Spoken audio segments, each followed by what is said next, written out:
Pemirsa, penerapan pembatasan sosial berskala besar atau PSBB sudah berlangsung selama 1 pekan di DKI Jakarta. Namun sejumlah pengamat transportasi menilai bahwa kebijakan ini justru membuat jalanan semakin ramai. Lalu seperti apa PSBB ini dan seperti apa efektifnya PSBB ini diberlakukan di Jakarta? Nanti kami akan langsung bertanya kepada Syafrin Liputo selaku Kadisub DKI Jakarta. Halo Pak Syafrin. Pak Syafrin, PSBB sudah berlangsung selama 1 pekan di Jakarta. Lalu bagaimana ini Pak, review dari pemberlakuan PSBB selama 1 pekan ini? Baik, berdasarkan pantauan kami dari sisi lalu lintas, memang pada hari pertama sampai dengan hari ketiga pelaksanaan PSBB, Jakarta tenang. Karena kita pahami pada hari Jumat, Sabtu, dan Minggu, itu seluruhnya ada libur ya. Dan kemudian mulai hari Senin sampai dengan hari ini, saya melakukan pemantauan di jalan, itu juga cukup ramai. Artinya masih banyak masyarakat atau warga yang beraktivitas di luar rumah. Sementara penetapan PSBB ini tujuannya adalah ingin memberikan kesadaran kepada masyarakat bahwa lebih baik berdiam diri di dalam rumah untuk memutus mata rantai penyebaran wabah coronavirus ini. Nah, kita berharap adalah seluruh warga menyadari jangan melakukan kegiatan di luar rumah selain kegiatan yang sifatnya sangat penting. Ya, selanjutnya Pak Syafrin, 3 hari pertama pemberlakuan PSBB, warga banyak yang belum mengetahui. Ini bagaimana bisa terjadi demikian Pak Syafrin? Memang seharusnya dipahami bahwa sosialisasi pelaksanaan PSBB ini juga sudah dilakukan secara masif, apakah itu melalui media cetak, media elektronik, bahkan di media sosial secara masif juga kita laksanakan. Tapi kemudian ada juga masyarakat yang menyatakan mereka bahwa sebenarnya tahu tetapi pura-pura tidak tahu. Ini yang justru mengkhawatirkan. Karena yang sebagaimana yang disampaikan bahwa terhadap wabah COVID-19 ini justru yang berbahaya itu adalah orang yang merasa sehat dan kemudian tidak menunjukkan gejala sakit sebagaimana tanda-tanda ataupun ciri-ciri wabah COVID-19. Dan kemudian yang bersangkutan dengan santainya melakukan perjalanan, sementara beliau yang bersangkutan terpapar. Oleh sebab itu, ini yang sangat berbahaya dan tentu ini yang kita hindari. Oleh sebab itu, kunci suksesnya penerapan PSBB ini adalah seberapa besar kesadaran masyarakat untuk tetap berdiam diri di dalam rumah dan tidak melakukan perjalanan keluar rumah kecuali hal yang penting.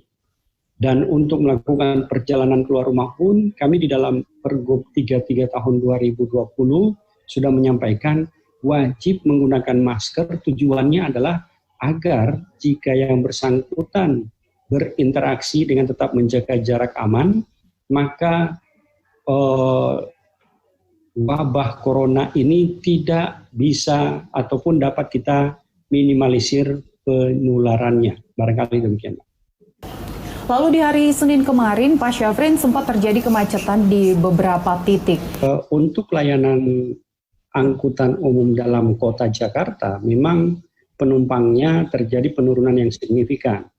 Baik itu MRT selama 1 pekan ini, itu rata-rata penumpangnya hanya sekitar 5.000-an penumpang per hari. Artinya turun sangat drastis dibandingkan dengan rata-rata per hari sebelumnya itu sekitar 100.000.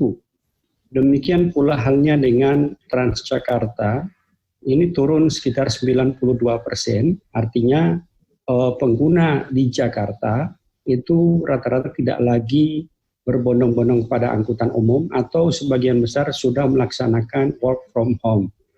Nah, kemudian juga untuk layanan LRT yang biasanya kami ada sekitar 4.000-an penumpang per hari, saat ini rata-rata penumpangnya hanya 250 penumpang per hari, artinya terjadi penurunan yang signifikan. Memang dari pantauan kami, untuk layanan kereta api komuter KRL dalam hal ini, jumlah penggunanya masih cukup tinggi khususnya pada peak pagi dan peak sore. Nah, kita berharap bahwa ke depan dengan adanya penetapan PSBB di kawasan Jabodetabek, pergerakan masyarakat atau mobilitas orang harian di Jabodetabek itu bisa diturunkan secara signifikan karena kita pahami begitu ada penetapan PSBB, ada beberapa perkantoran yang tidak diperbolehkan buka kecuali yang mendapatkan pengecualian dari peraturan PSBB dimaksud. Demikian, Mbak. Pak Syafrin, kami sempat melihat bahwa di media sosial ada postingan yang menunjukkan bahwa KRL kian ramai, bahkan ada penumpukan di stasiun-stasiun. Ini bagaimana bisa terjadi demikian, Pak Syafrin? Ya, baik. Memang dari pembahasan kami dengan rekan-rekan di KRL, dalam hal ini KCI dan KAI, bahwa kita sudah sepakat untuk layanan KRL dari Bodetabek. Memang dalam 2 hari ini ada pengecualian, yaitu mulai berangkat dari Bodetabek itu jam 4.45, sehingga sampai di Jakarta sekitar jam 6. Kemudian berangkat dari Jakarta hari ini itu terakhir adalah jam 18.30. Kemudian mulai besok dan seterusnya akan menyesuaikan, di mana dari Jakarta hanya pada pukul 18.00 terakhir. Dan untuk pengaturan jarak aman, memang kami sepakat bahwa ada pembatasan jumlah penumpang pada setiap gerbong. Artinya saat ini kesepakatannya adalah setiap gerbong itu maksimum mengangkut 60 penumpang. Sehingga jika rangkaian itu hanya terdiri dari 10 rangkaian, maka sekali angkut itu sebanyak 600 penumpang. Tentu karena masih tingginya pergerakan warga dari Bodetabek masuk Jakarta, maka terlihat ada antrian pada stasiun-stasiun awal setiap pagi. Tetapi yang penting di sini adalah bahwa antrian tersebut tidak terjadi di dalam stasiun, namun terjadi di luar stasiun, di area terbuka, sehingga kita harapkan dengan adanya antrian di area terbuka, maka potensi penularan di dalam ruang itu bisa kita hilangkan. Sementara untuk antrian di luar ruang, kita harapkan juga tetap menjaga jarak aman. Kami sampaikan bahwa jarak antar penumpang yang mengantri untuk masuk ke kawasan stasiun itu kita harapkan 1 lengan ke depan. Sehingga paling tidak ini bisa menjadikan kita bersama bisa menjaga jarak aman yang ada pada setiap antrian. Memang demikian kesepakatan kami dengan rekan-rekan dari Dinas Perhubungan se-Jabodetabek, termasuk Provinsi Banten dan Jawa Barat, juga dengan PT KAI dan KCI.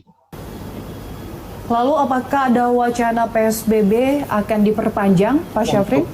Untuk masa PSBB terus kami lakukan evaluasi setiap hari, dan tentu pada saatnya nanti Pak Gubernur akan mengumumkan kepada halayak apakah waktu PSBB diperpanjang dan seterusnya dari hasil evaluasi. Ya Pak Syafrin, apakah pekerja transportasi umum yang terdampak ini juga akan mendapatkan bantuan dari Pemprov DKI Jakarta? Dan seperti apa bentuk bantuannya? Ya baik, sebagaimana diketahui bahwa Bapak Presiden telah mengumumkan bahwa ada bantuan dari pemerintah berupa jaring pengaman sosial, yang mana ini juga diperuntukkan bagi para pekerja di sektor transportasi. Demikian, Mbak.